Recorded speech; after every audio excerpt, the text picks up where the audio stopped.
Today, we are going to discuss something very interesting, understanding the karma and also learning the soul lessons. And this will be the last weekend of this Sunday we will be doing.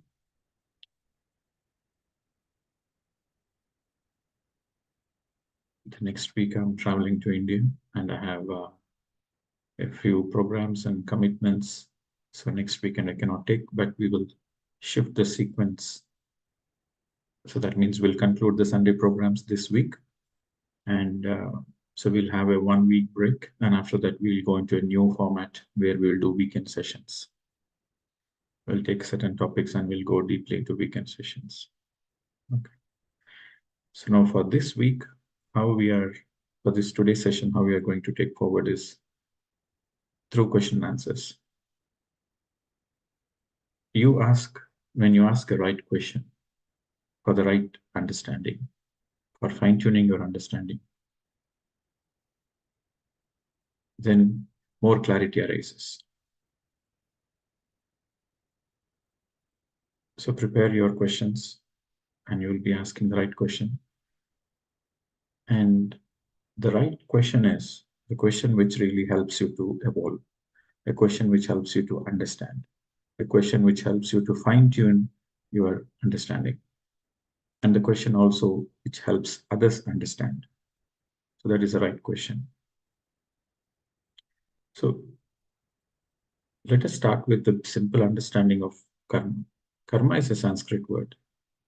Karma simply means the action and its consequences. The action and its consequences put together is called karma. And it can be your thoughts, it can be your words, it can be your deeds.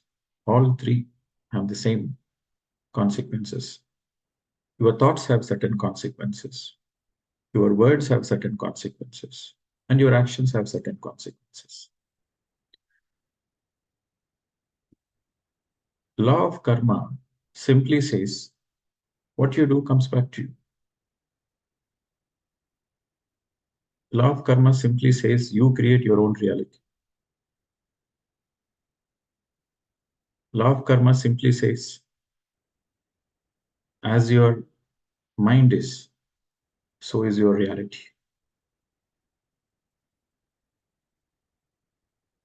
Law of karma says, yat bhavam tat bhavati.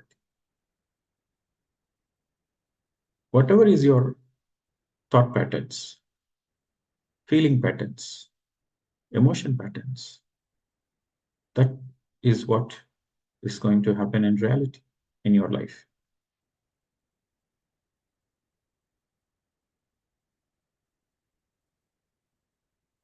Understanding the law of karma simply means understanding the consequences.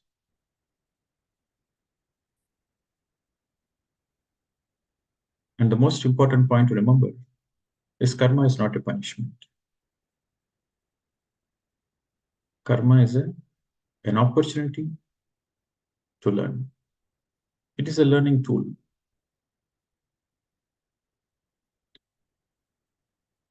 For example, the soul takes an average of 300 to 350 lifetimes.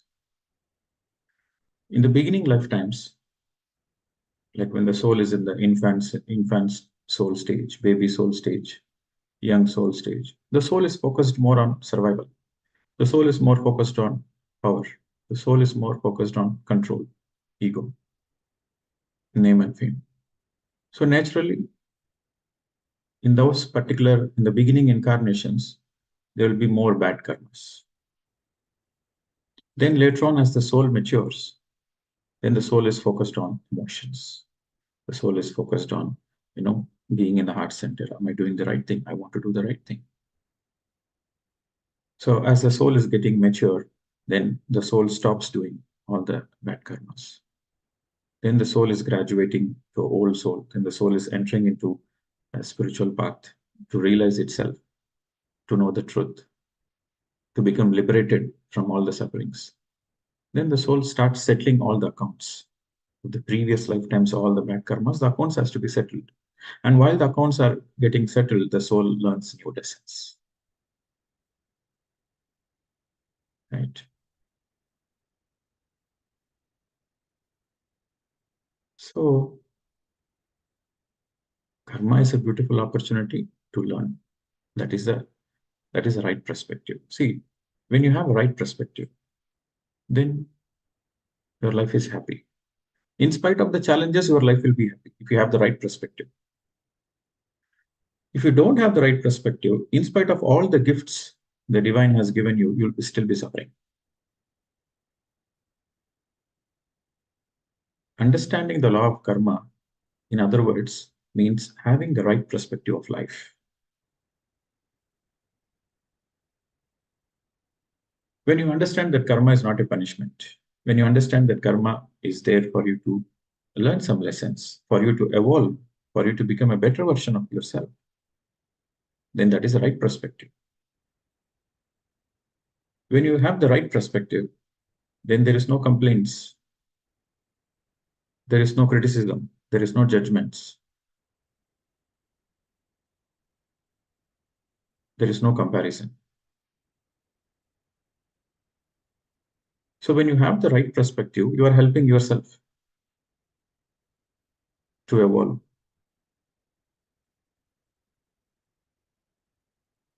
Without going through much suffering. Pain is there. In the evolution process, pain is there. Without the labor pain, the child cannot be delivered. Similarly, for the soul evolution, pain is inevitable. Pain is part and parcel of the evolution. Pain is there, but suffering is self-inflicted. So you can avoid the needless suffering when you have the right perspective. You can avoid the needless suffering with the right perspective of life. So let us speak something a little more practical. How do we know that we have a certain lesson to learn? How do we know whether it is karmic or not? It's very simple. In your journey, we are speaking about the soul evolution. We are not speaking about only this particular lifetime. If you think only about the present lifetime, then there is a lot of confusion. You consider only your present lifetime, then you have no answers. There is more doubts and more questions. But if you consider lifetimes, if you consider your Janma Parampara, then there is clarity. Seeing your life in one lifetime gives you more confusion. You see from the lifetime's perspective, then there is understanding, crystal clear understanding. One of the basic fundamental truth is whatever you are in this moment is created by you. If you have done a lot of bad karmas in your past life, then in this lifetime you will have a lot of illness. You will have a lot of illness and you will have a lot of challenges in your life. Financial challenges, relationship challenges, so many challenges in your life. It is because of all the bad karmas you have done in your past life, knowingly or unknowingly. Bad karmas simply means if your action hurts somebody, if your action harms somebody, if your action gives pain to somebody, then that is a bad karma. If your action helps somebody, if your action encourages somebody to be a better person, then it is a good karma. If your action helps somebody, it is good karma. If your action hurts somebody, it's a bad karma. As simple as that. So we have taken so many lifetimes. Some people have taken 300 lifetimes. Some people have taken 500 lifetimes. It is all the soul's free will. But if you are attending this session, this particular Zoom session, or you are watching this video on the YouTube, one thing is for sure, you are definitely an old soul. If you are not an old soul, there is no way you can even listen to this topic. You are an old soul, you want to be liberated, and you want to progress. You are seeking enlightenment. You are seeking moksha. So that's why you are interested in this topic.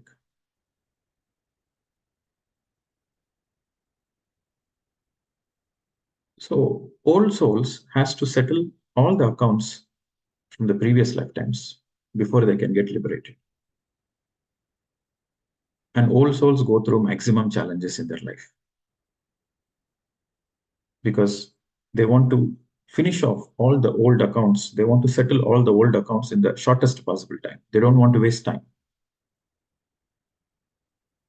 because they're so very mature. Their focus is on enlightenment. Their focus is on serving the people. Their focus is on living a meaningful life. So they want to finish off all the past karmic baggages. While they are finishing off the karmic baggages, simultaneously they are learning lessons. That is the beauty you have to understand. More challenges means more lessons to learn. That is the equation. More challenges, more lessons.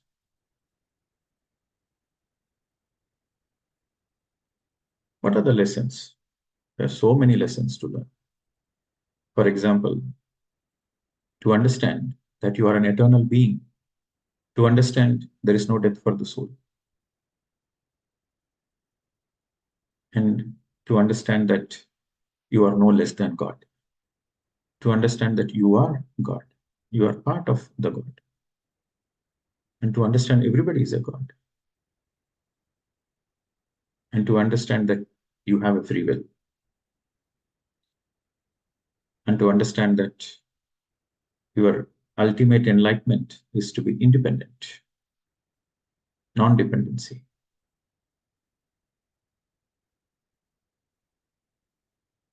And to understand whatever happens, happens for good.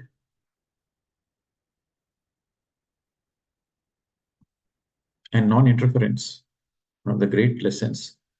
This non-interference lessons happens only in one of the final lifetimes. Non-interfering in others' affairs. Non-interfering in your children's affairs. Non-interfering in your husband's free choice or wife's free choice. It's also a great lesson to learn. Another great lesson to learn is to see everybody as equal. Another lesson is to change every relationship into friendship. We have so many relationships on the planet Earth, but in the higher worlds, there is only one relationship, which is friendship. Between a soul and a soul, the only relationship is friendship. And for the friendship to happen, there should be mutual respect. There should be equality.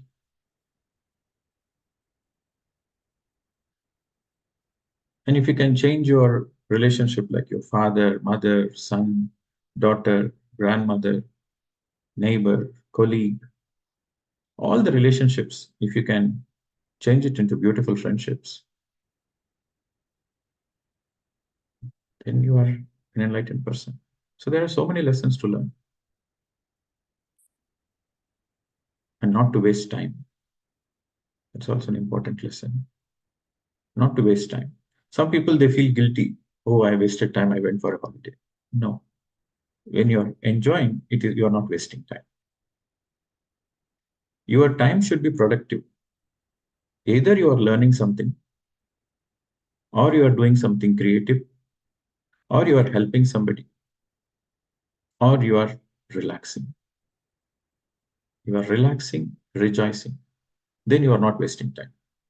The time should be utilized properly. But if you are lazing around, not doing anything creative, not doing anything useful, not doing anything productive, simply complaining, comparing, criticizing, judging, then you are wasting time. Wasting time simply means you are not utilizing the time to the best possible use. You are not exploring your own potential. That means you are wasting time. when you are not exploring your own possibilities, your own potential, your own creativity, your own strength, your own capacity to enjoy life. If you are not enjoying life to the fullest, again, you are wasting time. So on and so forth. So many lessons to learn.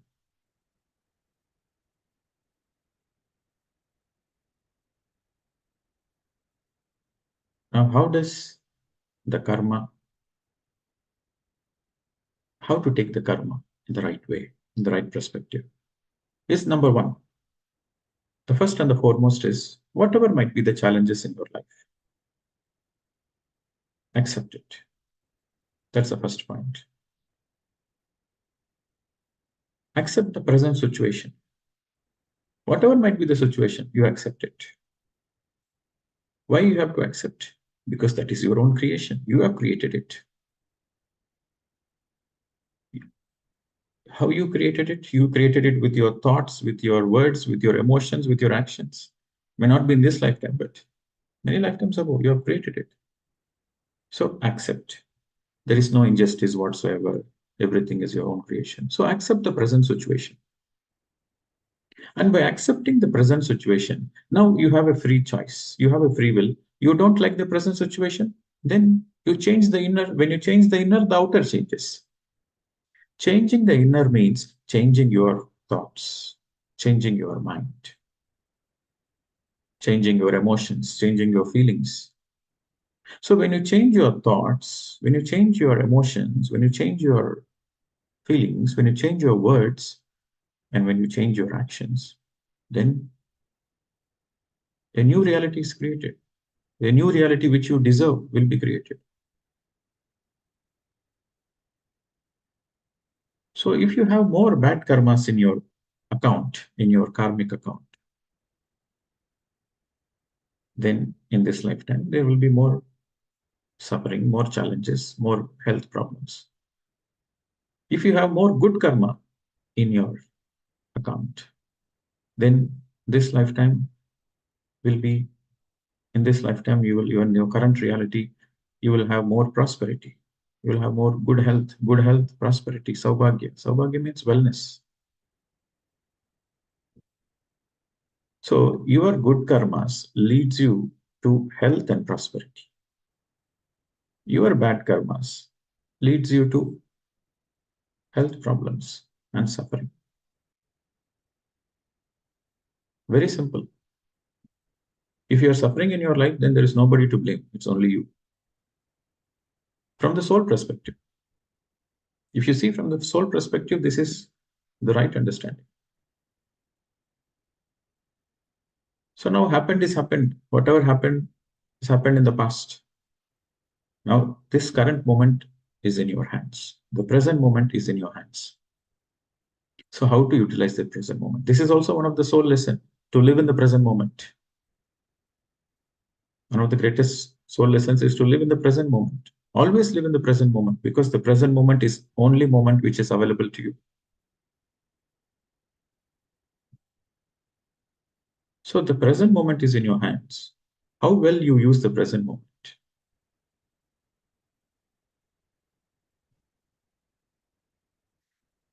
There are different stages in learning lessons.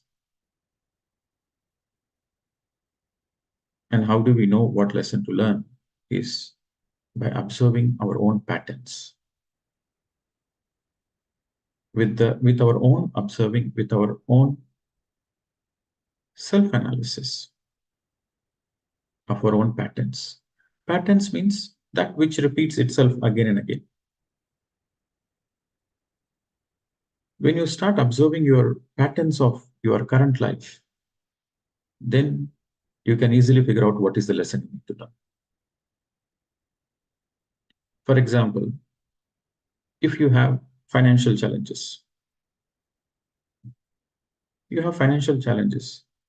and it's the same pattern repeating months after months, years after years.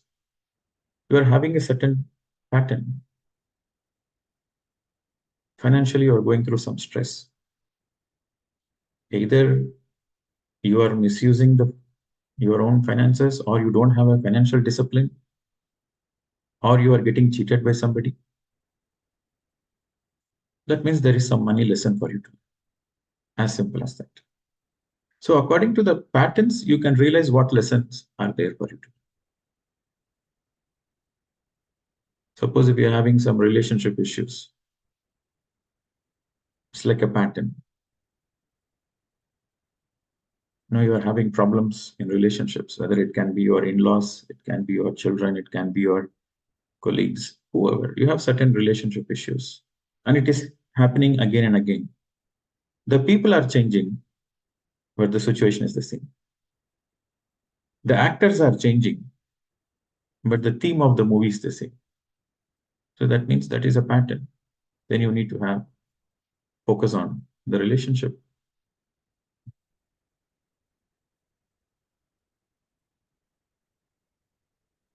Or there, you have to meditate every day. Theoretically that meditation is the only thing which can help you, but you are not sincere, and you are not serious, you are not regular doing everyday meditation, and it is happening like a pattern for many months. Your graph is going up and down, up and down. You are not consistent in your practice. That means your lesson is not to waste time, not to be lazy. You have certain tamoguna doshas. Tamoguna dosha is nothing but laziness. So your lesson for you to learn is to come out of the laziness, not to waste time. So depending on the challenges of your life, depending on the pattern of the challenges of your life, you can learn what is the lesson to be learned.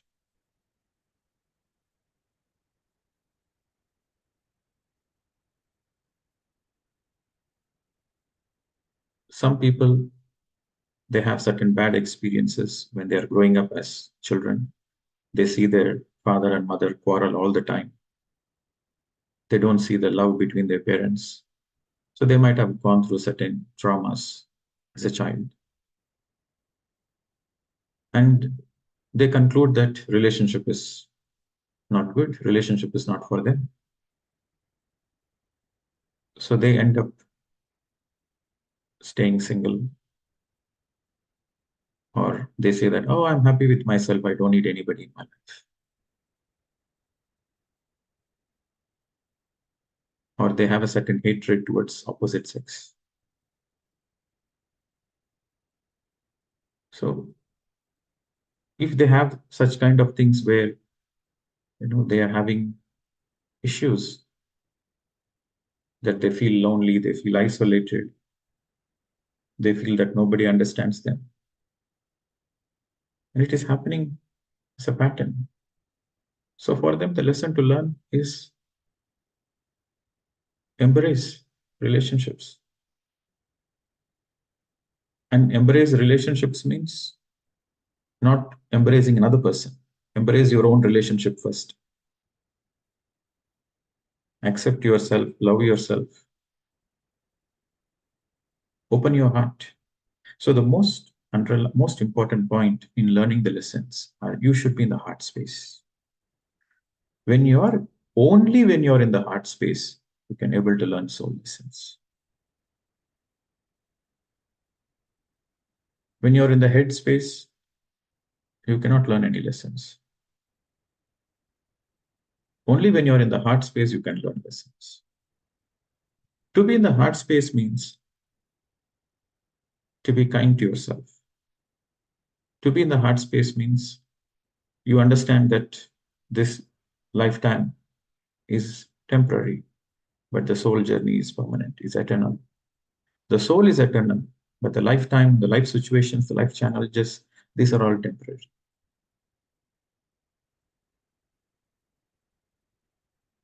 Don't conclude the things. Whatever happens, happens for good, and whatever happens, happens for a reason. So, with this right understanding, you will be able to easily forgive others, forgive yourself. You'll be easily able to accept yourself, accept others. And you will be non-judgmental about your own self and about others. So the more you are in the space of non-judgmental, non-criticism, non-comparison, non-complaining, the more you are in this space, then acceptance comes naturally. Then you go with the flow of life. Then you are able to see the things as they are, not as you want. This is also one of the great soul lessons. One of the great soul lessons is to see the things as they are, not as you want to be.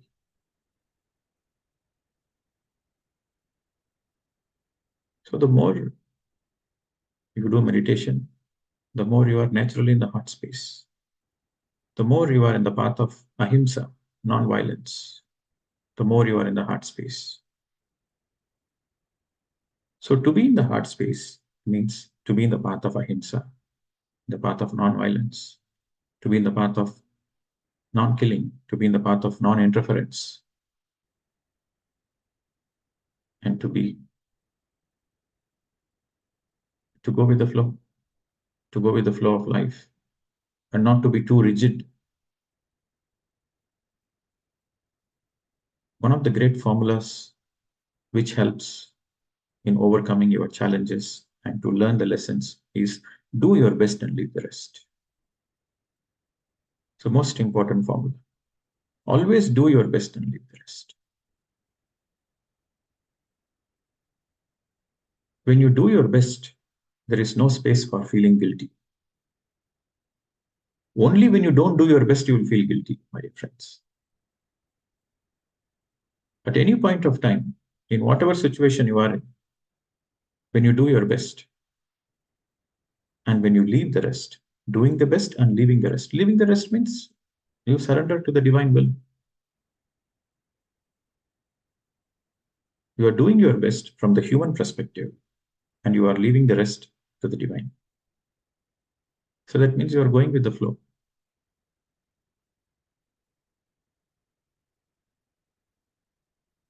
Then you will be able to understand a lot of things because there is no resistance. When there is no resistance from within you, when you are in the acceptance mode, when you are doing your best and going with the flow, then very naturally you will learn all the lessons.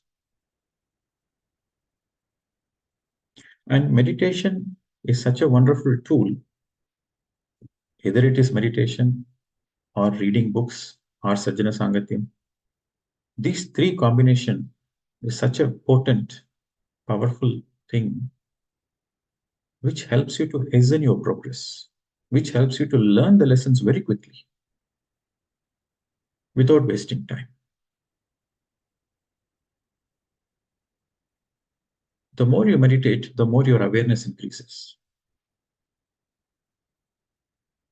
With more awareness, naturally, you will not repeat the same mistakes.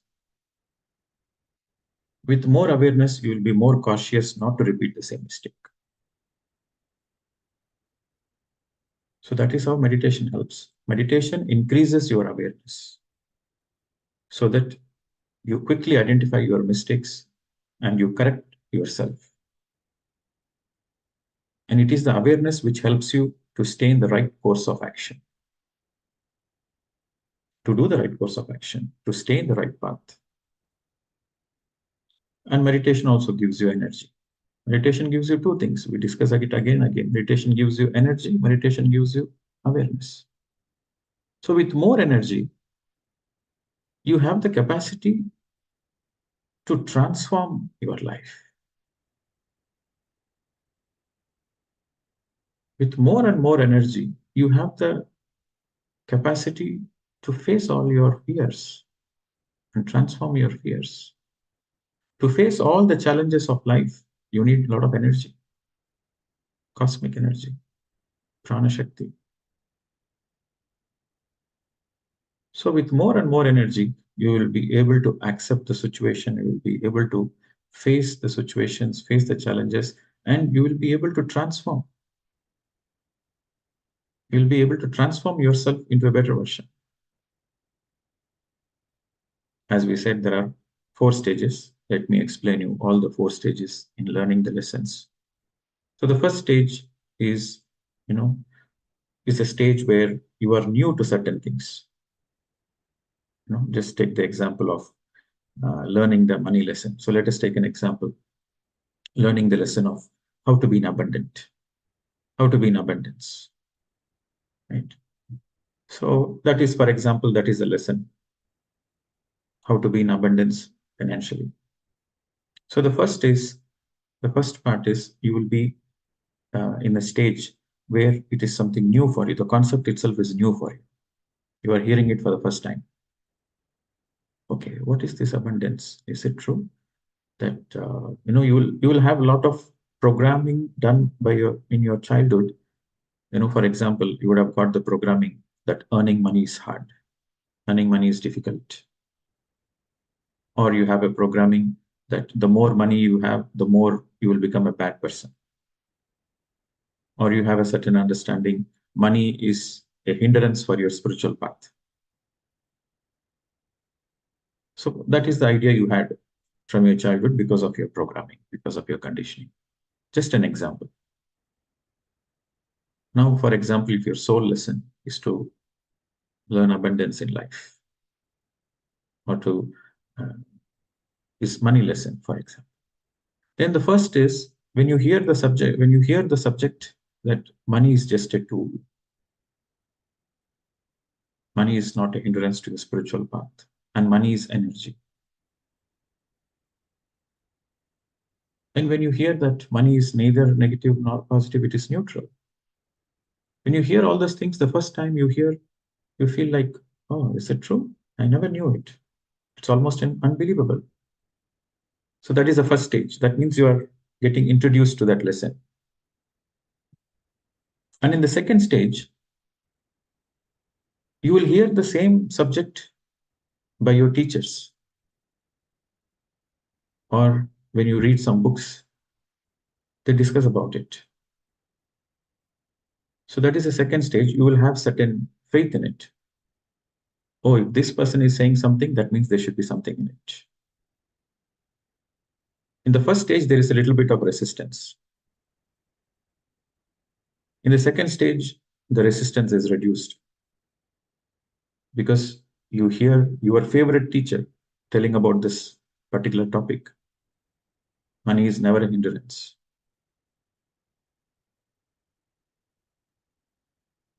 So you become more comfortable in the second stage. You read more books and you come across the same thing from multiple sources. Then you feel, yeah, there might be some truth. So the second stage is you feel there should be some truth in it. Or else why so many people are saying this? That is the second stage. So in the second stage, you let go of all the negativity and resistance. You are more in the neutral space. The third stage, you go through many life situations where you practically experiment. The third stage is the stage of experimenting. So based on your own life experiences, you learn. For example, you hear from the teacher. In the first stage, because this is a subject of money. In the first stage, you hear that the more you give, the more you get. But your programming is, if you give, how will you get? If you give, you will lose everything.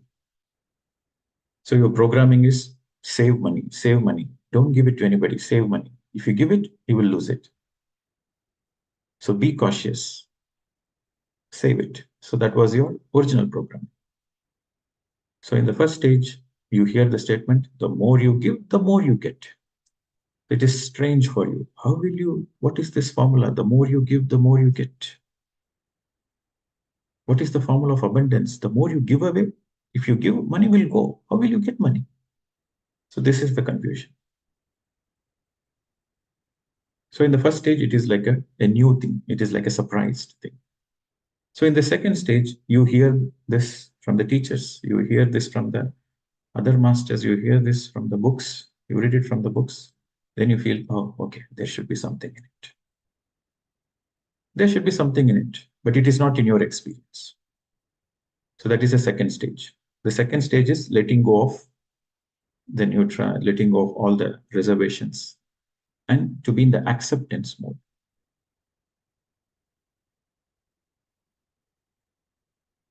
The third stage is you are in the experiment mode. Okay, let me experiment on my own.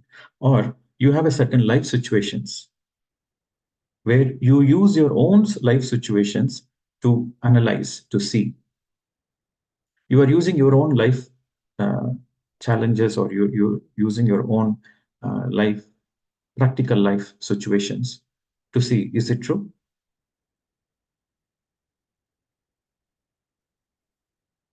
It takes many years or probably many lifetimes. And through your own trial and error, through your own experiments, you will figure out, yeah, yes, it is in my own experience that, I have, with whatever the money I need, I kept it. The excess money, I have donated it for a cause. I've shared it with the organizations who do good things, who need it the most. So now when I do this, I'm getting more supply, I'm getting more abundance in return from unknown sources. I'm feeling more healthy. I'm feeling more joy in my life.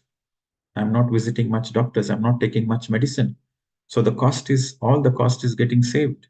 My hospital bills are getting saved. My medicine bills are getting saved. And also I'm feeling more healthy. I'm feeling more vibrant. Okay, so it is true. Taking care of others is taking care of yourself. Yeah, that is true. So the more you give, the more you get. Yeah, it is true. So the third stage is it's your own experiments, which has given you a certain enlightenment. The third stage. And the fourth stage is perfecting it to be a master of it. So in the first stage, you are introduced to the lesson. In the second stage, you get acquainted with the lesson. We call it as apprenticeship. And the third stage is all about your experiments. It's all about your real life experiences, your own learnings from your real life experiences. And the fourth stage is becoming a master of it. You have mastered the abundance. You are giving unconditionally. You are giving unconditionally, and you are living like an example. You are an inspiration for many, many people.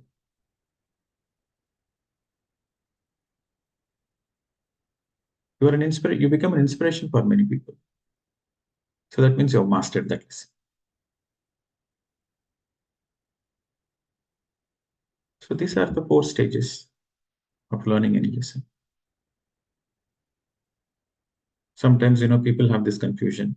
I thought I learned this lesson, but I'm getting the same challenge again because you have not yet mastered it. So until you master it, you will get the same challenges. Okay. So sometimes people get confused. I thought I learned my lesson, but why am I getting the same lesson again? I'm getting the same challenge again. You're getting the same challenge. Yes, you learned the lesson. It is true that you have learned the lesson, but you have not yet mastered it. Okay. You have not fine-tuned your understanding.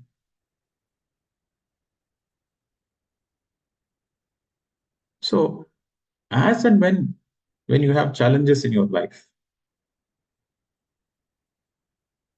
just accept the current situation and see what you can learn from that. And universe will give you, universe or creation or God, whatever you can call, it will give you enough opportunities to master it. You don't overdo it.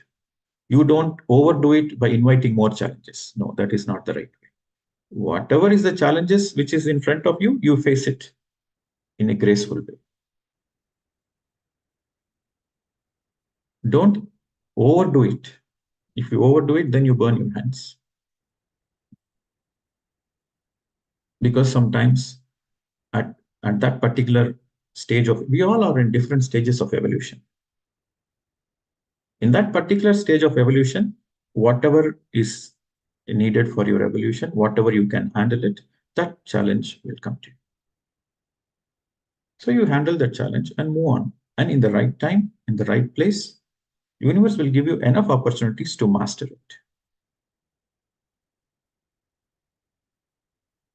But your focus should be always on fine-tuning it.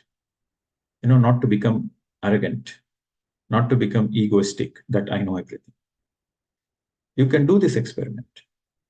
The moment you declare that I have learned this lesson, immediately the universe will give you a test.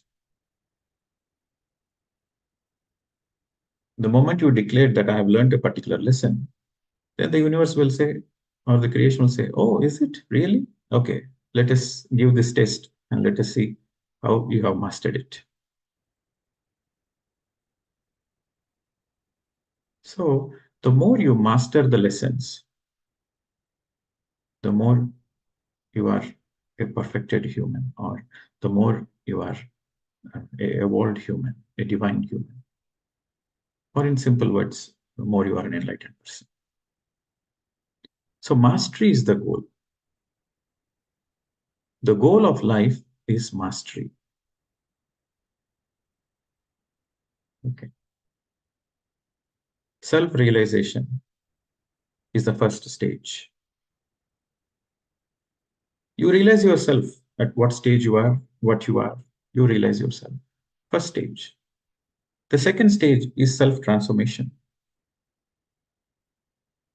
Self-transformation stage is you are becoming a better version of yourself. You are in the self-transformation stage. The third stage is self-mastery.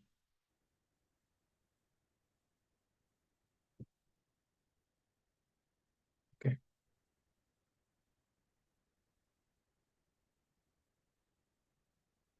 It is a very beautiful subject. Probably we'll take a weekend workshop on it, more examples. But now for the next 15-20 minutes, it is through question and answers we will fine-tune our understanding. But when you ask a question, don't ask for the sake of asking.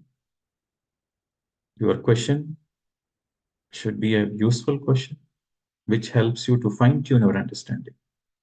And don't bring your personal examples in the question. You generalize the question so that it is useful for everybody.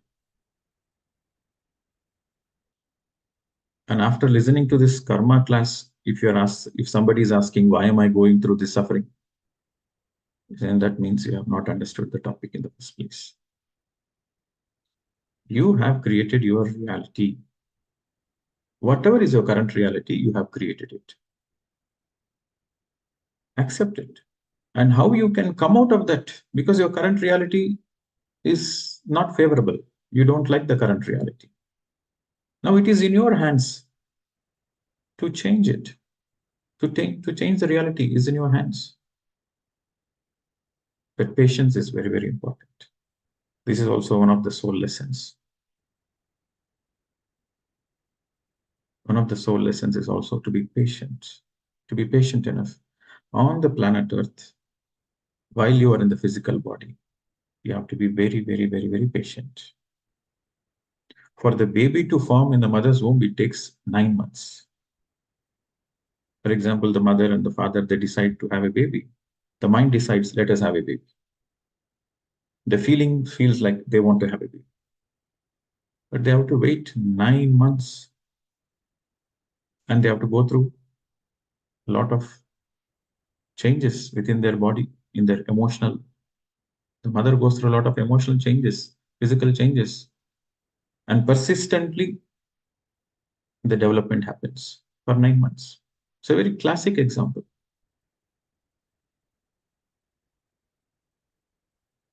For a person to be part of the Olympic team, the running team, the running marathon team or running race team, a newborn baby cannot run. First, The baby has to learn to stand on the feet. The baby will be first crawling. Then the baby has to learn to stand on the feet. Then the baby has to learn to put baby steps, walking slowly with the support. Then the baby walks on its own. Then the baby grows to become a child, and the child practices fast walks, then running. Then with persistent practice, with years and years and years of practice, you become an Olympic champion. You can participate in the Olympics. And then you can perfect it and become a champion. It is the same way in our life also, the lessons also, we learn step by step before we get perfected. You cannot learn lessons overnight. That is the important point to understand. Be patient enough. Be persistent. It is also one of the soul lessons, to be patient enough. You want to transform. People say, yes, I want to transform my life. I want to change my reality. But it is not happening. I said, wait, Baba. You have to wait. You change your thoughts. You change your emotions. You change your feelings. And then wait. In the right time, the right things will happen. You have to be patient enough to wait. Okay. So the transformation of life doesn't happen overnight. Some people say, sir, I've been meditating for 1 year. Nothing changes. That is absolutely an incorrect statement. If I ask him, nothing changed? Really nothing changed? He said, yeah, there are some changes, but it is not the way I expected. You see, you want to transform your life. Your mind, the mind speed is different from the body speed. This is the reason why so many people are impatient. Because they don't understand the mind has a different speed and the body has a different speed. And the mind speed and the body speed will never be matched.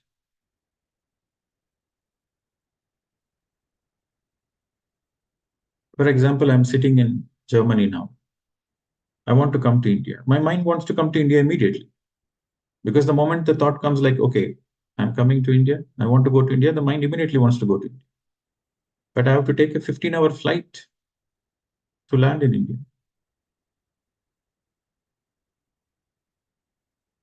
Mind can immediately go. I can visualize immediately landing in India.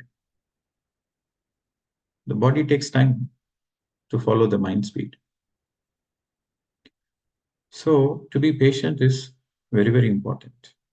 The more you meditate, the more naturally you are heading into transformation of your life. The more you read books, the more will be transformed for better. The more you participate in Sajjana Sangatyam and Guru Sangatyam, the more the fine-tuning will happen. But it doesn't happen overnight. It takes lifetimes. The enlightenment journey is not a one lifetime journey, it is a lifetime's journey. If you don't have patience, then you end up following the shortcuts. And when you follow the shortcuts, then again you have to face the consequences. Some people are very quick into manifestation, especially in the Western world. It's a very hot topic. Manifestation. Of course, you have the power to manifest whatever you want. But the question is, do you know the consequences of what you want? Do you know the consequences of what you want?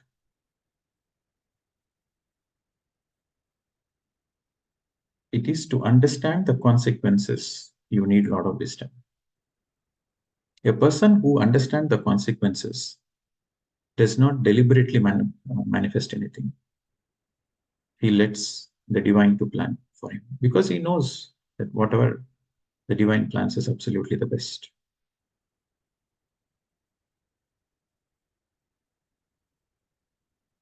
I'm not against manifestation. Manifestation is a concept. Manifestation is a reality that Whatever you visualize, whatever you think, whatever you feel, you are bound to create it. It is truth. But what you want in life,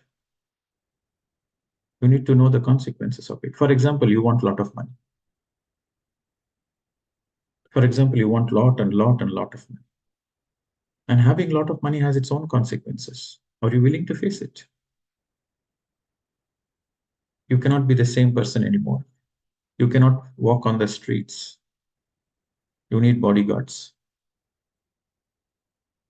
If you are a billionaire, then your children might be kidnapped for ransom. I'm just giving you an example. I'm not just trying to scare you or anything.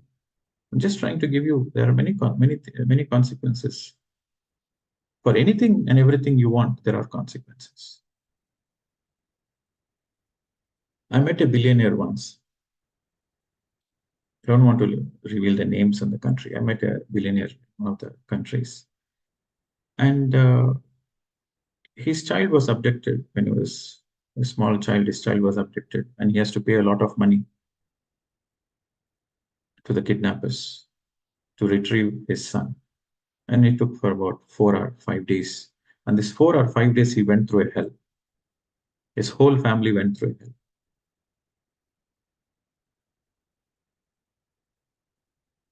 And he told me this is the consequences of being a businessman. And now he's always having guards, and he's always protected. A certain fear factor also comes. Okay. I'm not saying that having too much money is bad. I'm not saying that. All I'm saying is, what do you want? What do you want? You need to be aware of all the consequences. I'll give my own example. In my 2008, when I started my meditation, I always wanted to have an ashram. I wanted to create a place. At the time, I wanted to create a place in Australia. I wanted to create a place where anybody who walks in to that ashram and stay there for 1 week, and when they come out, they will be a transformed person. They are no more the same person. And in that place, there will be meditation, there will be mindfulness, there will be silence, and they will be taught spiritual science. So with all the things within 1 week, they are no more the same person. Their consciousness is shifted. And when they come out of the ashram, they're a new person. So this is what I wanted. This is what I visualized. And now that manifested. See, I got this vision in 2008, and now that got manifested in 2021. So we have this ashram in Tamil Nadu, Agathir Pyramid Ashram, where whatever I have visualized is happening now.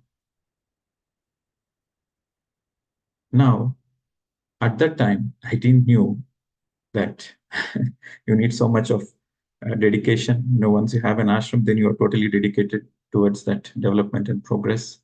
And if the watchman has come, you need to find an alternative. If the cook is not there, you need to find an alternative. If the electricity goes wrong, the rain comes, the wind comes, electricity is gone, then you need to immediately find an alternative. You need to be there, right? And once we were doing a retreat, the watchman didn't come. There were 3 watchmen, and that all the 3 watchmen, they didn't come on that particular day. So I was doing the watchman job there. I was making sure that the gates are open and people are going in and coming out. And that day I realized, is it what I want? So what I'm saying is, see, I still enjoyed that job because it is my responsibility. I've taken the responsibility. I still enjoyed it. It is not the question of complaining, but it is the question of consequences. Everybody wants to build a pyramid. And there are so many pyramids in India which is not cared for. Everybody wants to build a pyramid. Everybody wants to build a meditation center. But you need a dedicated person. See, infrastructure you can build with money, but we need passionate people to look after it. There are so many pyramids in India which are just closed and which is not monitored, which is not taken care of. When you're starting a meditation center, then you need to have books, and you need to have the literature. You need to have somebody to receive. You need to have somebody to teach the meditation. You need to have somebody to maintain the center, and you need to have somebody to prepare food and offer food for whoever comes. So much of responsibilities are there. So when you are prepared for that responsibility, then you manifest it. But if you are not prepared for it, then don't manifest. It is the same with having children. To have children is like a 20-year project. If the parents are not committed for the 20-year project, then they should not have children. It's a 20-year commitment. So until the children become adults, it is the responsibility of the children, it is the responsibility of the parents to take care of the children. So manifestation is very beautiful, but manifestation has its own consequences. So be aware of all the consequences and then manifest. Then you are a wise person. Okay. If you don't understand the consequences and you have manifested something and you complain about the same thing, then it is your creation. Okay. So let us take some questions. Okay, so first one is Kalyani Priya. So introduce yourself, madam, from which city you are in, and be precise with the question. Namaste, sir. My name is Kalyani Priya from Houston. My question is, no judgments and no complaints. But if the other person do judgments and complaints on others in front of me, if I hear all that complaints, then it affects my energy levels. Does it affect my energy levels? Naturally, it will affect. Then what can I do? Move away from that place. Oh, those are all are my friends. Then how can I? See, it is very simple. You touch a pot. If the pot is hot, what will you do? You leave the pot? Okay. Yes or no? Yes. If you don't leave, you will burn your hands. So you listening to unnecessary gossip, unnecessary complaints of another person, it will destroy your energy. It will impact your energy. If you say, no, I don't want to move away because my friends will think bad about me, then face the consequences. Then but how as can a general rule, okay. See, you are not gossiping. Yes. But somebody is gossiping with you. So then you can tell them in a gentle way, in a loving way, you can tell them, can we speak something positive? Can you speak something good? So that I feel good. You can say that, can we speak good things? And that is an opportunity for you to teach them, we speak good, then we feel good. Good things will happen. Let us not speak negative. As mature people, let us not speak negative. You speak to them, you convey them in a loving way. But if they are not interested, they are very much persistent to throw their garbage with you, then you should not accept the garbage. If you still want to accept the garbage, knowing the consequences, then it is your free will. And one more question, sir, please. Did you got the answer for this question? Yeah, yes. What is the answer you got, madam? Tell them in a loving way that you don't like all these stuff. Yeah. So the answer is, don't entertain it. Okay. Convey it in a loving way, but don't entertain it. Okay. If there are no meditative friends in my community, then how do I do Sajjan Sangatya? You teach meditation first. You teach meditation first and then create a meditative community. And then naturally you can have Sajjana Sangatyam with them. If not, see, in these days, you log into YouTube, you log into Zoom sessions, there are so many spiritual classes happening. Learn from everybody. Don't be associated with one particular organization, with one particular guru, with one particular cult. Learn from everybody. Okay. Never never be dependent or never be associated or never be identified with one particular thing. Your focus is on learning. Wherever the good things are, keep learning. There's so much of Sajjana Sangatyam happening in the PMC channels, in many Zoom sessions. So where there is a will, there is a way. Be open-minded, be broad-minded to learn from everybody. Okay. One more question. Yeah, go ahead. You said that Apo Deepo Baba. But in olden days, so many gurus like Yukteswar Giri Guru Garu and Sai Baba, so many other gurus, they heal their disciples in their diseases like that. But now they heal. Your understanding is wrong, madam. Okay. Your understanding is wrong. No guru ever makes an effort to heal. You see, the classic case, which was Jesus Christ. When he was walking, there were some leprosy patients who were sitting, and they heard that he's a very great man, and he has a lot of miracles. Okay, he has a lot of healing powers. So even if you touch his clothes, you will be getting healed. You get healed. So that was the talk in the town. So when Jesus Christ was walking, so these leprosy patients, they touched his robes and they got healed immediately. The leprosy patients, immediately, they got healed. And then they said, "Oh, you are such a great man. You healed us." Then Jesus immediately told them, "I didn't heal you. Your faith healed you. You have a faith, then your faith heals you."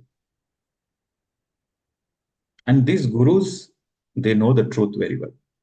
The truth is, nobody can heal nobody. They have to heal themselves. Nobody can help anybody. They have to help themselves. Of course, the gurus can guide you. The gurus will guide you to be in the right path. But only you have to travel the path. Okay. That's Sai Baba never healed anybody. To my understanding, Sai Baba never healed anybody. But it is the faith of the disciples which healed them. Okay. Thank you so much, sir. Yeah.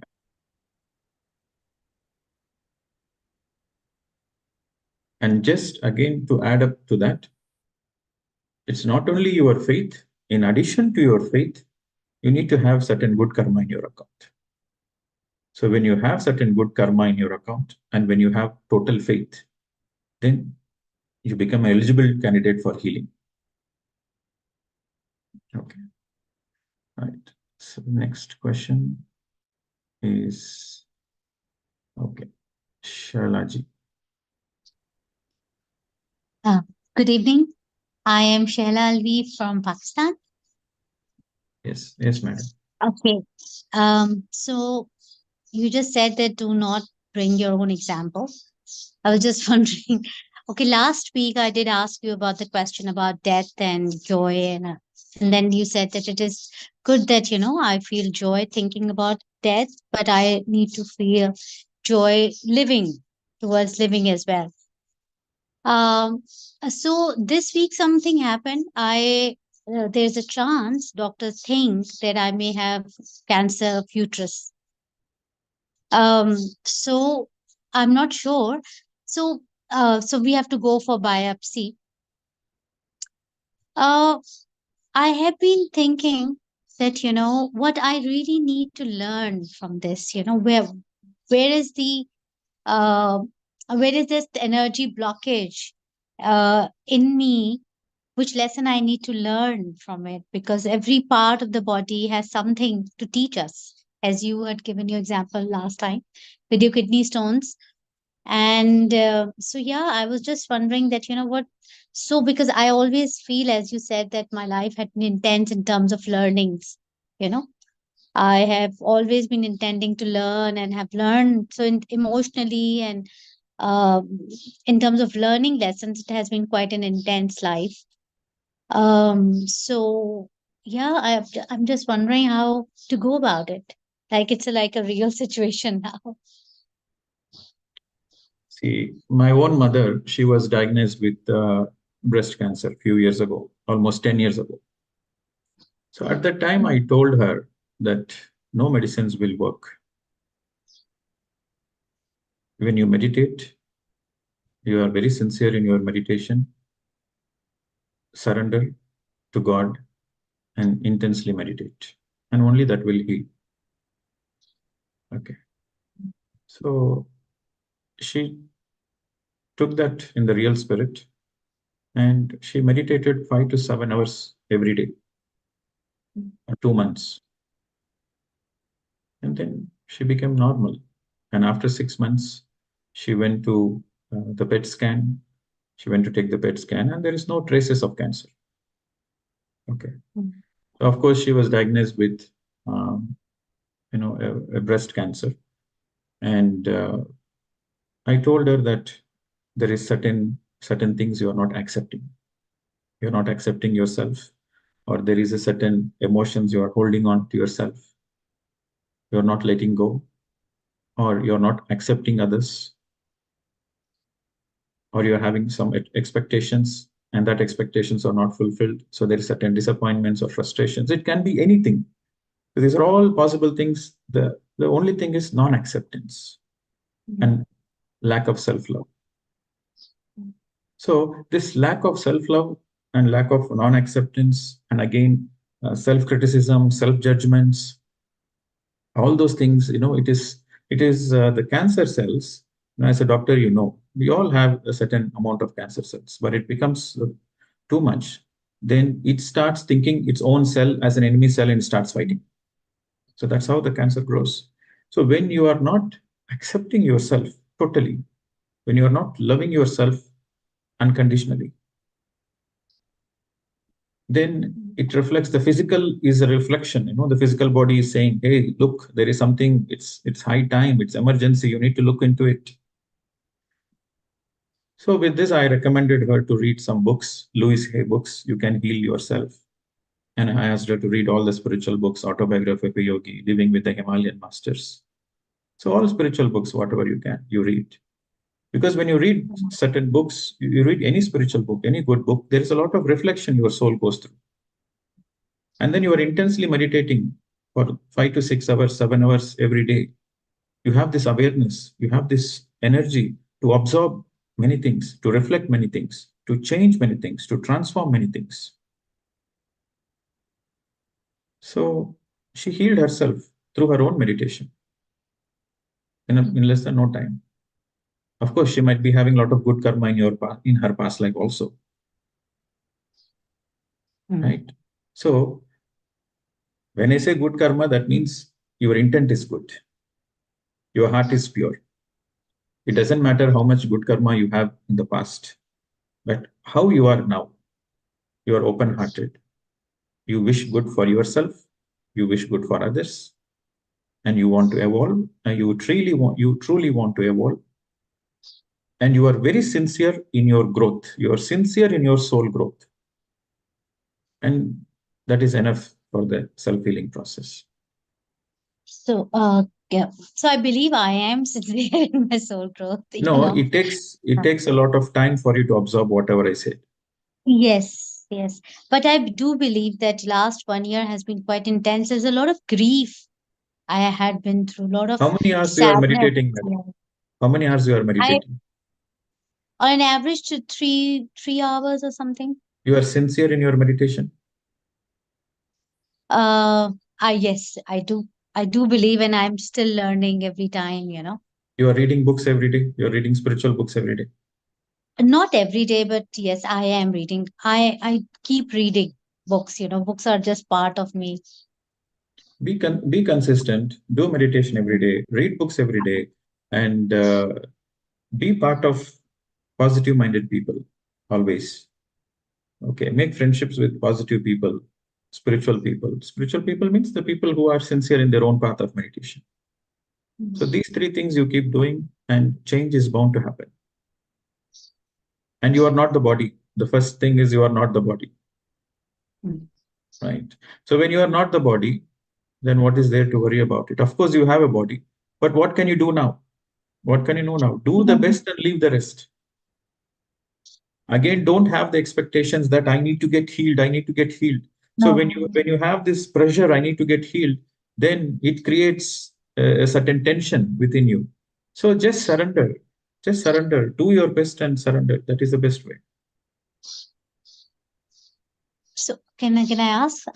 So I don't feel the pressure of healing, but I do feel the pressure of I don't want to have a painful death. I just want a painless See, death. see what kind of birth you will have, what kind of death you will have. In fact, as a matter of fact, there is no death for the soul. So how we are going to My vacate the body. body? Yeah. Yeah, how we are going to vacate the body, and how we are going to be protected, how we are going to be taken care. All these things is deep, is is it in your control or is it the divine control?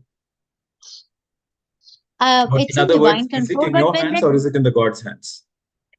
but then the soul which pre-plans things Yeah, and the soul has pre-planned. If you are in the yeah, soul state, you will never have this question. Because in the mind state you have these questions, but in the soul yeah. state, you will not have these questions. Hmm. Hmm. Okay, got it. Okay. Yeah, thank you. Yes. Okay. So next is, okay, so there's a participant from Hanoi. And yes. You master, I wish to ask you about feminine and masculine energy. How do you identify and define them and balance them between yourself and your relationship? This is altogether a different topic from law of karma.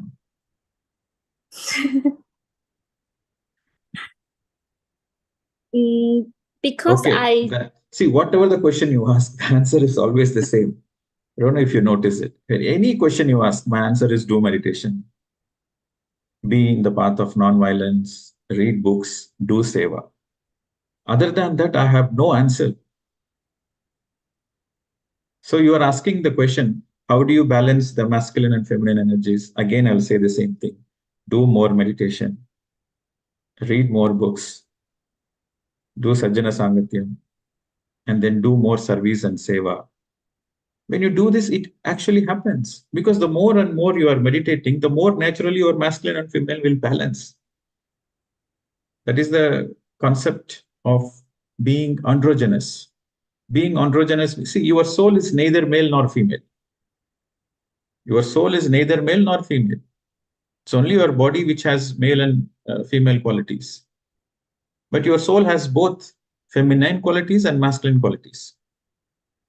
For example, a soul, an average of in the 400 lifetimes, the soul will take equal number of male lifetimes and equal number of female lifetimes. Because as a male, you learn certain lessons. As a female, you learn certain lessons. So both are very important. There are certain lessons you learn from the male perspective. There are certain lessons you learn from the female perspective. So that's how you master the lessons. So the more and more you do meditation, the more and more you are in the spiritual path, the more and more you are sincere, the more naturally the masculine and the feminine gets balanced naturally. But some people, they think like, by using their mind they can change. It is not using your mind you change. It is the qualities, the masculine qualities and the feminine qualities are the qualities of the soul. So you integrate it, you perfect it, then you become androgynous. Androgynous means you are both. You are best of the both. Androgynous means you are neither male nor female. You are both. In India, we call it as Ardhanarishwara. Means you are both male and female. That means you are enlightened. There is no more identification with masculine, no more identification with feminine. You are both. So the answer is meditation. So if the understanding is is the masculine energy is more logic and the feminine is more intuition and in the heart is wrong, right? All those are incorrect concepts. Masculine also has the heart vibration. Feminine also has the heart vibration. Okay. So it doesn't mean men are more into logic and women are more into heart. It's not like that. Okay. But so just go to the quality. Sometimes, sometimes it is like, in the books it is written, men are more logical compared to women. It doesn't mean that women are not logical. And women are more sensitive compared to men. It doesn't mean men are not sensitive. You need to have the logic and the sensitivity fused. The logic and the magic should be in one space to be in the union. Okay. All right. Okay. So next question. Vana J. Namaste, Pradeep Vijay. I'm from Sydney. My question is very simple. You mentioned that when the soul get older, they mature. Is it applicable for all the souls, or some of the souls only mature in their lifetime? Okay, so when I say mature, that means their qualities, the soul qualities, they mature. So the more number of lifetimes they take, the more naturally they mature. They mature from being from the survival mode and being from the mode of control. They mature to more from the feeling space, from the emotional space, like live and let live. So some souls, they might take a little longer. That means they might take more lifetimes to mature. Like for example, some souls might take 200 lifetimes to mature. Oh. Some souls might take 300 lifetimes to mature. Some souls might take only 50 lifetimes to mature. So it depends on the free will of the soul. It is not directly proportional to the number of lifetimes they have taken. It depends on what kind of lessons they are learning. The more they are learning, the more they become mature. Okay. Thank you. Thank you. Yes, ma'am. So next is Gayatri. Namaste, sir. Yes, madam. Namaste. Sir, I'm Gayatri from UK. I have a question related to group karma, sir. Like, do entities like organizations or political parties, do they have karma? If yes, is it like by casting my vote every 5 years, I'm choosing my karma? You are not choosing your karma, you are choosing your reality. By casting your vote, you become part of the deciding factor who wants to be in the power, who wants to be the leader which will govern your country. Okay. So to which party you want to vote is your choice. And you will face the consequences according to the group collective voting process. See, individually, you have your own karma. Like, for example, you take responsibility for your individual action. You have certain consequences for your individual action. That is your individual karma. But a group of people come together and they do certain acts. So it becomes a group karma. For example, as a family, you are 4 or 5 brothers and sisters in a family. And the family has a business, for example, right? But you have another family which is a competitor, and they're also into business. So as a collective family, you want to destroy the other business. Rather than focusing on your improvement, you decided, no, we have to collapse the other business. So collectively, you have decided to do something so that the other business suffers. You deliberately make an attempt so that the other business suffers. Now, it is a collective karma. It is a group karma, right? So in the next lifetime, probably as all brothers and sisters together, they have to learn the lesson of not to interfere in others' affairs. So it becomes a group karma. Okay. So simple understanding is we have individual karma. Individual karma means it is your own action and it's your own consequences. Group karma means you have family karma. As a family, you do certain things and it affects the whole family. Now, for example, one person stealing the money and getting caught by the police and going to the jail, it affects the whole family. The children are affected, right? The whole family members affected. They go through so much of shame in the society. The children go through so much of shame in the school.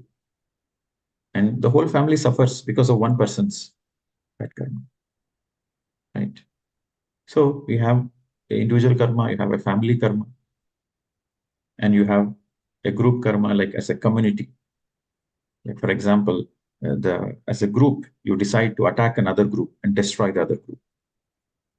It becomes a group karma. There is a lot of fighting these days. My religion is greater than your religion. My community is greater than your community. So then you have a community karma, group karma. Then you have a nation karma also, right? So like for example, you are born in UK. So UK has a certain karma. UK as a country has a certain karma of all the actions what the UK has done in the past. It has to face the consequences, right? So like that, every country has its own karma. And the whole earth has its own karma. So karma as such, instead of this is all for our understanding that whatever happens is for a reason. Just to have this right understanding, just to have the right perspective, you have to take the concept of karma. But how do you deal with it practically is very simple. Whatever the challenges in your life, just accept it. And see and focus on the lessons to learn and master the lessons. And the more you master the lessons, the more the challenges goes away. That's one aspect of karma. The other aspect of karma, if you are suffering in your life, if you are going through certain challenges in your life, when I say suffering, if you are going through certain challenges in your life, you accept the challenges. Because these challenges are created as a consequence of certain things you have done in your past. So try to do more good things. Try to do more good karmas. So the more you do good karmas, the more you are balancing your old bad karmas. To understand karma in the right way, karma has two aspects. Number one, the first aspect is to learn the lesson. The second aspect is to settle the account. Two aspects. Karma has two aspects. The more you learn the lessons, the more you don't repeat the same mistake. So that means you are out of the karmic chain, right? You are no more entangled. You are out of the karmic chain. The first aspect is past, cleared.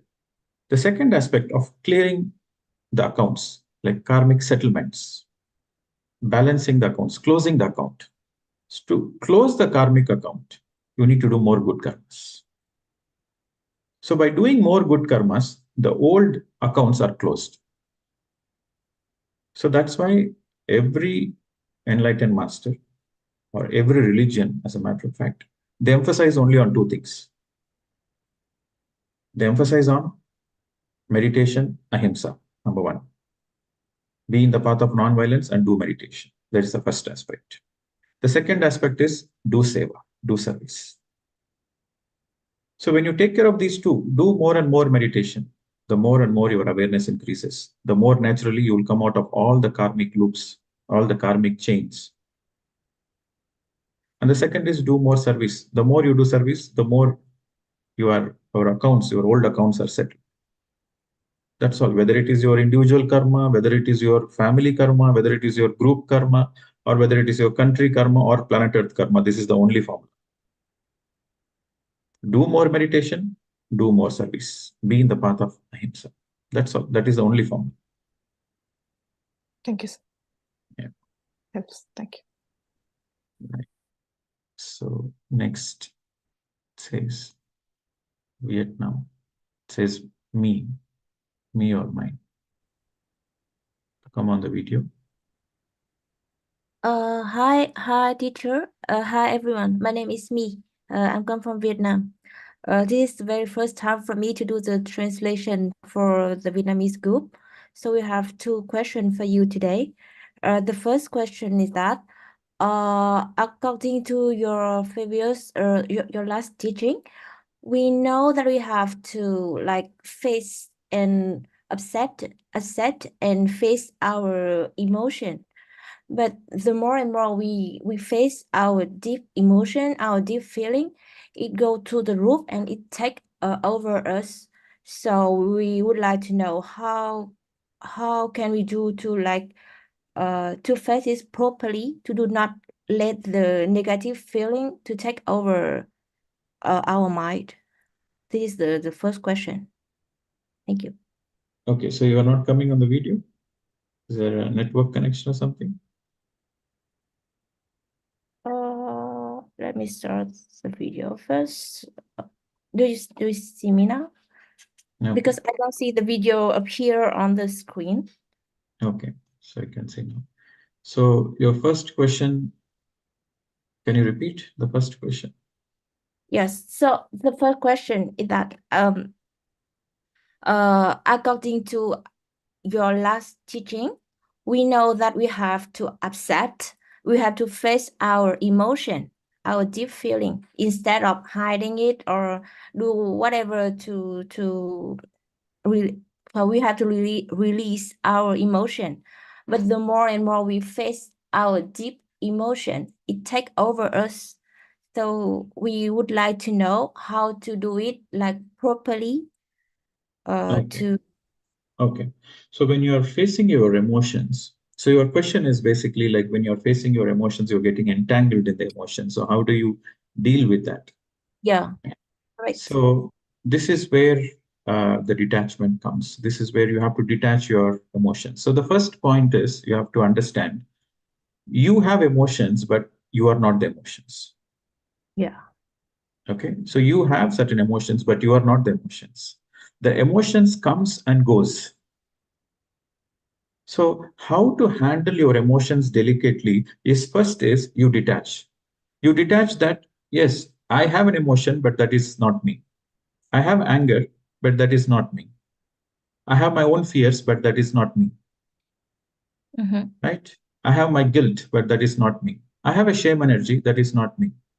So with that detachment, you take your power. Right? I'm much bigger than that.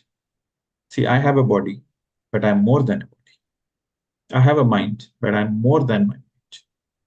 I have my emotions, but I'm more than my emotions. So with that, you take your power. So then you start, witnessing the emotions. So the key is the first is how do you deal with the emotions in a healthy way? First is detach from your emotions, number one. And number two, start witnessing the emotions without any judgments. Yeah. You have an anger? Okay, accept that you have an anger. Acknowledge that you have an anger. Don't get into denial mode. Accept your emotions. Let the emotion come, let the emotion go. So you be detached. So the more you are in the detachment mode, the more you are, transforming the emotions naturally. Okay. Okay. Yeah. Next. Yeah. The second question is that we know a lot of people they have vegetarian food every day for several years, and they have like good health. But there are other people like they do vegetarian, but they are lack of vitamin and they do not have good health. So we want to know what is the reason behind it. Again, if you are having some physical illness, health issues, it is all because of your past life bad karmas. Now, being a vegetarian, some people they have this question that yes, I'm a vegetarian, but I have some vitamin D deficiencies or vitamin B12 deficiencies. So the doctors are suggesting us to go back to the meat. So what do you do? See, there are a lot of minerals, proteins, vitamins, There are enough B12s in vegetarian food. So you have to choose the right diet, number one. Number two, there are vegan or vegetarian supplements which can supplement your B12s and vitamin Ds. So you can take the support of the supplements if needed, but never go back to the path of violence and meat eating. So you stick on to the path of the vegetarian diet and focus on the right, proper, balanced diet. And also, if it is a shortage of certain vitamins and deficiencies as suggested by a doctor, then you can take the help of supplements. There are a lot of vegetarian supplements which supplement the main deficiencies which will come is only the B12 and vitamin D in most of the cases. So you can take the vitamin D and B12 supplements. That in that way you are taking care of your health. But in fact, if you are doing intense meditation and if you are on a balanced diet, plant-based diet, healthy diet, and you are exercising every day, you are spending enough time in the nature, you are going out in the sun. If you're doing all those things, you will never get any deficiencies. But I'm suggesting those deficiencies as just a short-term remedy, not a permanent solution. I'm suggesting supplements as a short-term remedy, that's all. But in the long run, you should have a holistic health. You should spend more time in the nature. You should do a lot of exercises. And then you take a healthy diet, plant-based diet. Then you will never have any deficiencies. Okay, thank you. Yeah. Then you have Suvanti. Suvanti. Yeah, hi. I'm Swanti. I'm from Stoke-on-Trent, UK. You're from which place? You're from UK. Stoke-on-Trent, yeah, from UK, yeah. Okay. Stoke, I haven't read that. What is that? Stoke? Stoke-on-Trent. Is it? It's a place in UK. Is it like the Midlands or the South or the North? Yeah, it's between Birmingham and Manchester. Okay, between Birmingham. Okay, fine. Yeah. Central, yeah. It's a Staffordshire area, Staffordshire. Yes. I think you visited Stafford once. Yes. It's near to Stafford, yeah. Near to Stafford. Okay, good. Yeah. Go ahead. I had 2 questions, but one question was answered when you were answering for other people. It's like how to get out of karmic cycle in this lifetime. I was thinking that question. The second question is in Bhagavad Gita, they talk about karma, vikarma, and akarma. But I can't understand akarma. These other 2 is good and I can understand, but akarma, action in something they talk about, which I can't understand. So is it possible to explain? Yes. So when you do certain actions in a total witness mode, when you have this, when you're doing the action, you have this, you have this view that you are not doing it. It is happening through you. Okay. So then you become beyond. Like you see, there is a good karma and there is a bad karma, these 2 things. Correct. So then there is something beyond where this quality relates to nirguni. So nirguni is beyond the good also. He is beyond bad karma, he is beyond good karma. He becomes a nirguni. So he becomes a nirguni because he doesn't identify with what he is doing. He is in a pure witness state. And he doesn't have the feeling that I am doing it. He doesn't have any expectations of the results of whatever the action he's doing. He's performing his duty, he's performing his dharma without any expectations, but with high state of awareness and with high witnessing and without any identification that I am doing it. So then it becomes akarma. Okay. Can you give me an example, Pradeepji? Okay, so I can quote my own example that when I was in the building process of this ashram, and I'm taking care of the infrastructure development in the ashram and setting up the libraries and building the pyramids and all those things. So at that time, if I feel that I am doing it, right? Then I have to take one more lifetime to reap all the benefits. Because if you do bad karmas, you have to take one more lifetime to pay the consequences. The good karma is also you have to take one more lifetime to enjoy the benefits. It is like bad karma is like an iron chain, right? Good karma is like a golden chain. They both are chains. So the more you do good karma, the more you will have saubhagya, prosperity. So you have to take one more lifetime to enjoy that prosperity. Okay. But if you are a nirguni, that you are in a witness mode, you are doing the karmas as akarmas. You are doing the karma, but you are in akarma. You are doing the action, but you are in the non-doer mode. Akarma means non-doer. Okay. So when I was doing this work in the ashram, I did it as a witness. Like I am not doing it. It is happening through me. So in that witness mode, there is no attachment for me towards the ashram. There is no attachment. I'm just doing it. I'm not doing it. It is happening through me. So I was in a witness mode. So in that witness mode, there is so much of liberation, freedom. And when you have this feeling that I have done it, I have built this ashram, I have built the pyramid, I have put in all the resources, I have put in all the money, I am doing the teaching, I am doing the teaching, I have given such a great lecture. If it is that I is happening, then you have to take one more lifetime. This is also one more soul lesson. Okay. So one more soul lesson is that truth comes through you, not from you.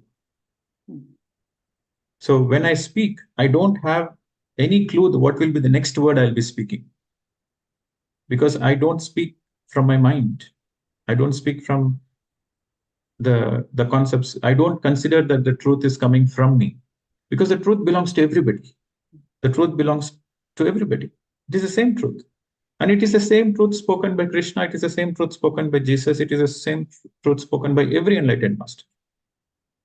So whenever I do a session, I just simply prepare myself to be blank.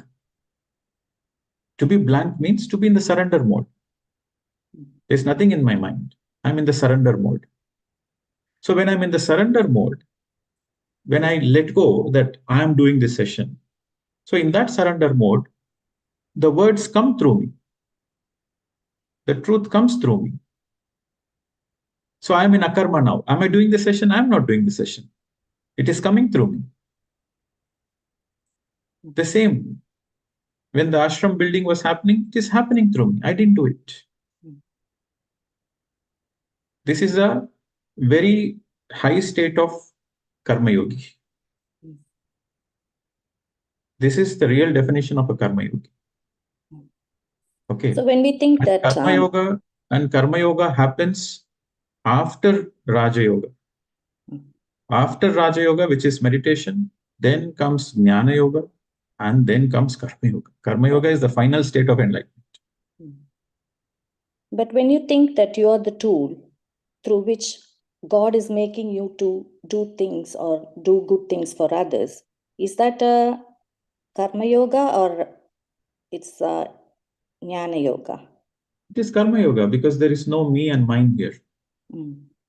There is no mine. It is not my wisdom. It is coming through me. The wisdom belongs to the universe. So it is not my wisdom, right? And I am not doing it. It is happening through me. Okay. So why I am not doing it? Because I know the truth that even if I want to do, I cannot do. Or I might consider, you see, it is like, feel good factor. I feel like, okay, I have done so many online sessions. I have built so much of pyramids and I have done so much things. So you can feel proud about it. You can feel so much, in your ego consciousness. There's nothing wrong in it, but you have to take one more lifetime to enjoy all the good karmas you have done. So again, you are still stuck in the cycle. But my goal is liberation. Right? My goal is quickly complete the school syllabus and then go back for the higher education. So when that is my goal, then I have to be in a karma. Okay. Thank you, Ji. So I am doing it for my own self. Yeah. Clear? So do we create, if we think that way, do we create a bad karma then? You're doing something for yourself. No. No. This is what Krishna said in Bhagavad Gita. You simply do the actions, but don't expect the results. In fact, Krishna was very particular. Who are you to kill? No, Arjuna was saying, how can I kill my cousins? How can I kill my uncles and guru? And I said, then Krishna said, hey, Krishna, you are stupid. Keep your mouth shut. You are speaking great things. You don't know anything. Who are you to kill them? I have already killed them astrally. You are just an instrument. So Krishna was very egoistic. Arjuna. Arjuna was feeling very egoistic that he is killing. So Krishna corrected him. Who are you to kill? Astrally, they have been already killed. You are just physically doing your part. That's all. And the final statement in Bhagavad Gita, after giving direct lecture, the whole Gita, Krishna gave the whole Gita to Arjuna. Finally, Arjuna asked, what should I do? Krishna said, do whatever you feel like doing. You do whatever, yeah. So here Krishna never interfered. He never interfered. He said, oh, listen to me. He said, do whatever you feel like doing. Okay. So this karma, to be in the karma yoga is like, see, again, I have experimented with this, with the teaching, I have experimented. When I feel that I am teaching, the session is not great. But when I feel that I'm just a vessel, I'm just an instrument through which the divine energy comes through, when I feel that way, the session is beautiful. That I have experimented myself. It's the same with the ashram process, ashram building process. When I felt I did it, there's a lot of tension, worries. When I felt like it is happening through me, I'm feeling light. I'm feeling happy. I'm rejoicing that moment. I'm rejoicing the moment of creation. Right? So when you are in bandha, you are having a lot of weight. So when you are in a nirguni state, when you are in the akarma state, you are doing the karma from the akarma mode. The mode of operation is akarma. So then you are lightweight, you are happy. Yeah. Thank you so much, Pradeep ji. Yes. Okay, Indraji. Thank you very much, Vijay ji.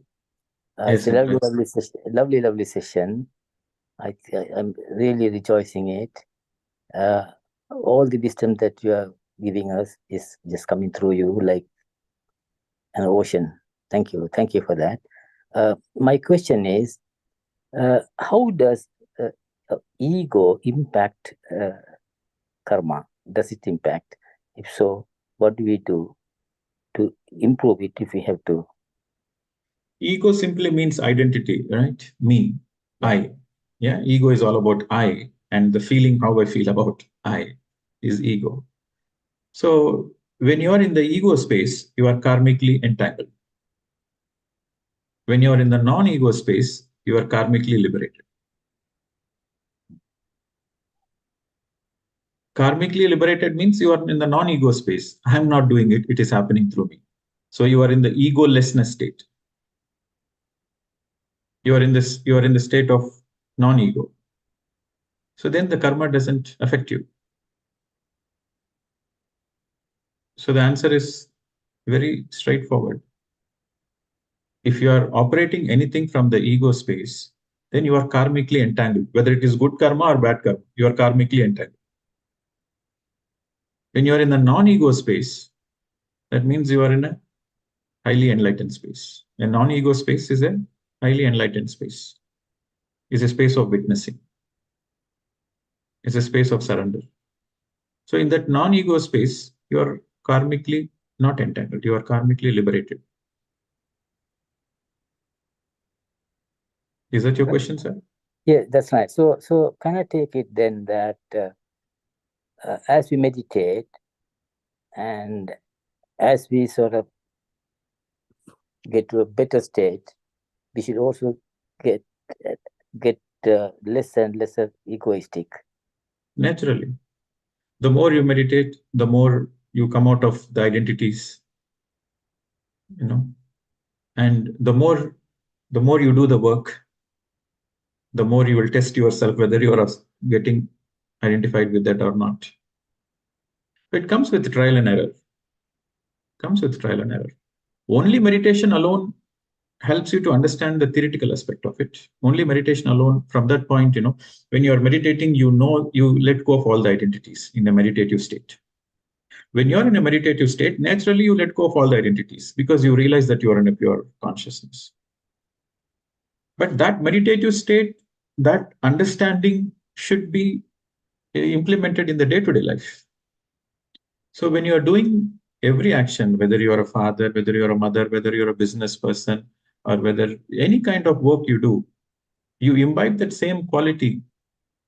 You bring that meditative state, which is a non-identification state, into your work. Then you become a karma yogi.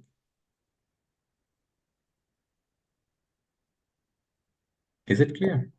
Thank you. Thank you very much. In my own case, I don't know, today I'm giving a lot of my examples. In my own case, in the year 2008, when I started meditating, the very first few meditations I did, slowly all my identities went away. Okay. So I had this identity that, I'm an Indian, I'm a male, I'm an engineer, I'm from this community, I'm smart, I'm this, I'm that, I'm rich. So there's a lot of identities were there. So slowly, the first few meditation sessions, all the identities slowly started going away, disappearing. It is because in my past life, I was also a great meditator. I did a lot of sadhana in my past life. So in this lifetime, the very beginning only, everything went away. So I can experience the pure blissful state of my own consciousness in meditation. But then I was intensely meditating for 2.5 years. So a lot of realization came. And then when I joined the work to be in the middle path, when I joined the work, then when I can see all the politics of the subordinates and things like that, and I can see all the colleagues, all the people who are doing many, many politics. In any corporate environment, you will have a lot of politics. As a matter of fact, wherever there are people, politics is bound to happen. So when I'm in the middle of those things, I myself did a lot of politics. Right. So that became as a reminder, hey, you are a meditator, you are in that high state of consciousness. So why you have to do this? So I self-corrected myself. So it is through the trial and error I self-corrected myself. Theoretically, I knew I let go of all the identities. I knew I'm pure consciousness with just meditation. But when I'm dealing with people, that is the test for me. Right. So I can say for almost 10 years, from 2008, almost 10, 12 years, I was shuffling between this way, that way. Sometimes I will fall down, sometimes I will do mistakes, sometimes I will correct myself. Still work in progress. So the point, what I'm trying to say is, you just being a meditator, it is easy to realize that you are a soul. But you living a day-to-day life where you are completely in a non-doer mode, where there is no ego, where there is no I, where there is no mind. To be in that space in the day-to-day life is you working on your mastery. So I would say meditation is a very necessary tool to learn a lot of things about yourself and to realize the truth. But it is the practical implementation of the truth in your day-to-day life which makes you to be a real master. It takes time. You might fall down, you might do some errors, and it is through the mistakes we learn, we become a better version. When I joined this ashram, I was a very thin-skinned person. If somebody says something, I cannot take it. I want to quit the place. But with dealing with more and more people, working with the ground reality people, I became a little thick-skinned. Even whatever the comments, whatever the judgments, whatever people say, I don't care. I focus on my work. So it is the life experiences which teaches you many things. It is through life we perfect ourselves. So the spiritual understanding in action is real mastery. Okay, sir. Thank you very much. Thank you very much. Yeah. Okay, so I have Jyoti. So we'll take these final 2 questions and we'll conclude the session.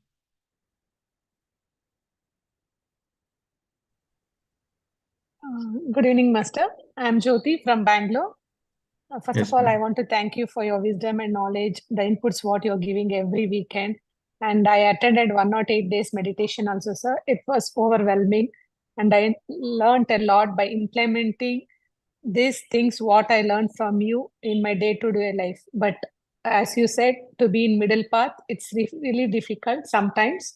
Somehow I'm pushing and pulling myself in my day-to-day life activities. And one more thing, sir, you said karma in today's topic and soul journey, whether it is family karma or individual karma, past life karma also will carry on to this life also. For long journey in life, we will be learning. But in my situation, like take it in personally, sorry for that. My son is suffering so much. As a mother, I can't see his suffering. So I'm doing meditation, seva, everything. But still, I just wanted to know how he will get liberated, how I can overcome this situation, Okay. doing meditation, everything. See, as a mother, you do your duty. Okay. Okay. And what is your duty as a mother? The duty as a mother is for you to take care of yourself first and also to take care of the child. So teach meditation to your child, and your child will learn from you when you are sincere in your meditation. So slowly, slowly, he will also become sincere. And that is one part of it. So when you have done your dharma, you have done your duty. Your duty is for you to meditate and also teach meditation to your children, for you to be balanced and calm in your emotions so that you become inspiration to them. So that part you have already done. Now the second part is leave the rest. Because your son has come through you, not from you. Right? In this lifetime, he is your son. In the past life, 2 lifetimes ago, 10 lifetimes ago, a different mother, a different father. So he has his own soul plan. He has his own soul journey. He has his own karmic accounts. Okay. So you are playing the role of a mother. You are not a real mother. You are playing the role of a mother. You are more of a biological mother. You are a biological mother. You are playing the role of a mother. So with that understanding, you do the best and leave the rest. Because every soul who is incarnated on the planet Earth, they have their own soul guides. They have their own spirit guides, which will take care of their own journey. In all the twists and turns of their life, in all the crucial decision makings of their life, their spirit guides are always guiding them. Like your spirit guides are guiding you, your son's spirit guides will guide him. With that right understanding, leave the rest. Okay. One more question, sir. After listening to your chakras, energy points, everything, I started feeling like adding more life to my color. I became more creative, started utilizing my time very well in a planned manner. And moreover, I'm very much thankful for this group and for the journey. What you are sharing with us, with your experiences, are really awesome, sir. One madam said 2 classes back that she's written a book, Vijay Lakshmi ma'am from Chennai, and she has translated that book in Hindi. She said, I just wanted to do some service like that to in Kannada, whether we can translate that book for Kannada. If that service has to be done, means I'm there to, through your guidance, I'm ready to do that, sir. Yes, madam. There, you can contact Lalita Lakshmi, madam. She's on the video here. Yeah, okay. yeah. Through her only, I joined your group, sir. Sir, she is my friend. I know her very well. Okay, so you both are friends. Good. Yeah. So then there's so much of work to be done. right? Okay. Mm. You I'm coordinate interested. with her, and she will help you in whatever the works are needed. Okay, sir. Thank you, sir. Thank you very much. So next, Madhavi ji. Okay, now the final Sir, question. good afternoon. Sir, good afternoon, sir. I'm Madhvi from Germany. Yes, I have madam. one question. The whole group Previously, knows. The whole group knows by now you are Madhavi from Germany. so I don't need to introduce now, okay? Yes. So like as she said that if any case, any service is there, even I'm also ready for that. So I have one question related to the same question what she asked previously. As a mother, I see my daughter suffering as well. So how can I really help her? Or also how can I help myself to see that suffering, especially, and not to take that suffering to me, because she's going through a lot actually, and she's not a spiritual person. She's a very teenager, and it's a little bit hard for me. I mean, it'll come one fine day, sure, but slowly, because she's in a teenage side, so that's why it's very difficult. So how can I help her, as well as how can I help myself as well when this suffering going on? Thank you. Only that is the question. Okay, so you see, this is we have discussed about the soul lessons, right? Every person has many lessons to learn, and they are in different stages of learning. First stage, second stage, being in a student stage, or being in apprentice stage, or they themselves going through the experiences and learning from the stage, or mastering that lesson. So there are many stages of learning the lesson. So for a mother to be detached from the children is a great lesson. And one of the lessons, the soul lessons, is detachment. Okay, so detachment is also one of the great soul lessons. And here, see, from a biological point of view, from the physical point of view, when your children are affected, naturally the parents are affected. Okay, but what options we have? The only option we have is do your best. So how do you do your best? So do your best for yourself first. So how do you do your best for yourself?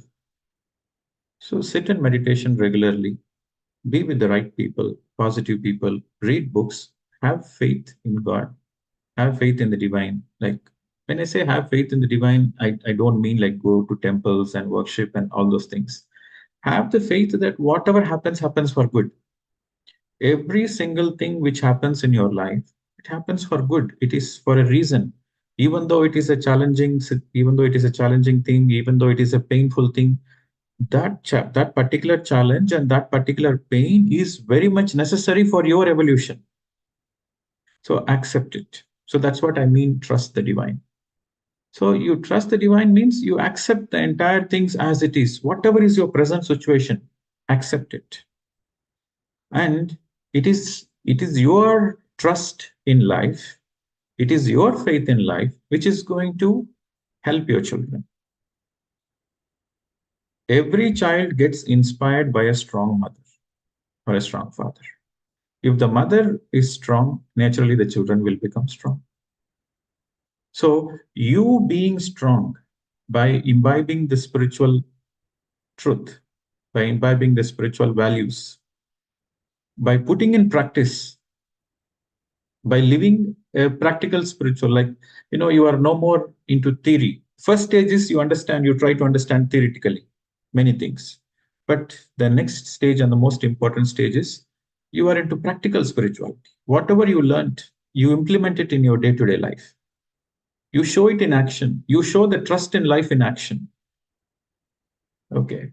So the more you live a practical spiritual life, you naturally become an inspiration for your children. And that's how you can do your best as a mother. Other than taking physically, this is how you can inspire your children, by being an example. See, children don't learn from listening. Children learn from observing. So when your children, they see you being stronger in spite of all the challenges and still having a smile on the face and still going forward in life, then naturally they get inspired. That is the best way you can help your child. And that is the best way you can help yourself in any given situation. Okay. Right. So Saujanya, this is the first question. Please come on the video and introduce yourself. Yeah, hello sir. This is Saujanya. I'm from Hyderabad, India. Yes, madam. Actually, I am a very beginner to the process of meditation itself. This is my 91st day into meditation. Like, the question which is going in my mind is like, after hearing to all the videos, lessons, experiences, now I understand I am not physical body and I am soul. But now, based on the conditions I am in, like I feel like, can I rewrite my soul plan? Is that thought valid or not? You have all the free will to rewrite anything you want. See, the first is to accept that your current reality is created by you,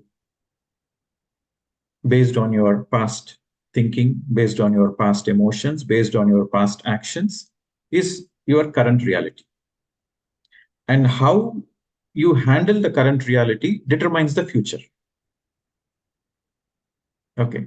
So for you are saying that the current reality, I'm not comfortable with my current reality. So I want to change my reality. It's absolutely possible.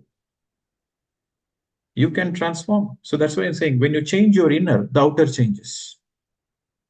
Yad bhavam tad bhavati. You change your inner thinking pattern. You change your inner thinking pattern, the outer reality changes. And to change the thinking pattern happens only through meditation, only through reflection, only through sajjana sangatyam, only through swadhyayam.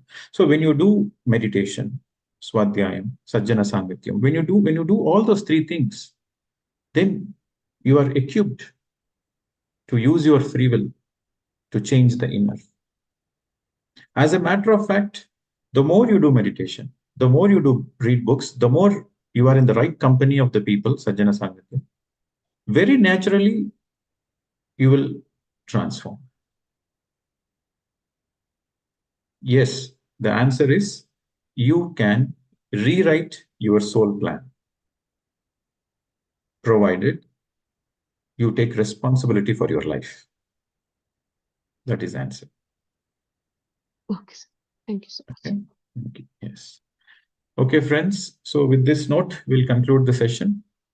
And as I said, this will be the last weekend. We are doing this sequence. The last Sunday, we'll be doing this sequence. We will take probably a 1 or 2 weeks break because I will be in my travels and I'll be engaged with other things. And we will let you know the next session we will be having. We will have weekend sessions like Saturday, Sunday sessions. We'll have sequence. Okay, and then we can discuss many topics, and this will continue in a more beautiful shape. Okay. Thank you very much. Namaste to all of you. It is my pleasure and it is my joy to interact with all of you. Thank you. Namaste to all.